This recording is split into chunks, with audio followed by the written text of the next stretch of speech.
ఈరోజు వంగవీటి మోహన్ రంగా గారి జయంతిని పురస్కరించుకొని మూడు బొమ్మల సెంటర్ దగ్గర ఆయన విగ్రహానికి ఘన నివాళులు అర్పించడం జరిగింది.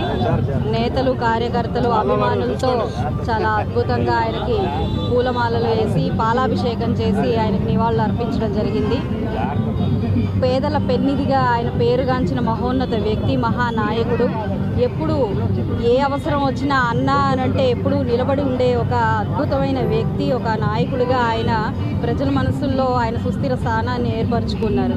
ఇలాంటి మహోన్నత వ్యక్తులు సమాజంలో పేద, బడుగు, బలహీన వర్గాలకు ఎప్పుడూ అండాదండగా నిలిచి వారి ధైర్య సాహసాలను ప్రదర్శించి వారి కోసం మేము ఉన్నాము అని నిలబడే నాయకులు నిజంగా చాలా అరుదు.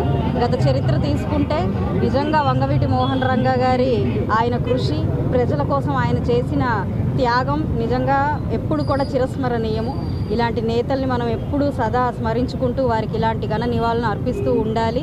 ఇలాంటి ఒక అద్భుతమైన అవకాశము, అందులో పాల్పంచుకునే అవకాశం వచ్చినందుకు కూడా నేను చాలా ఆనందం వ్యక్తం చేస్తున్నాను.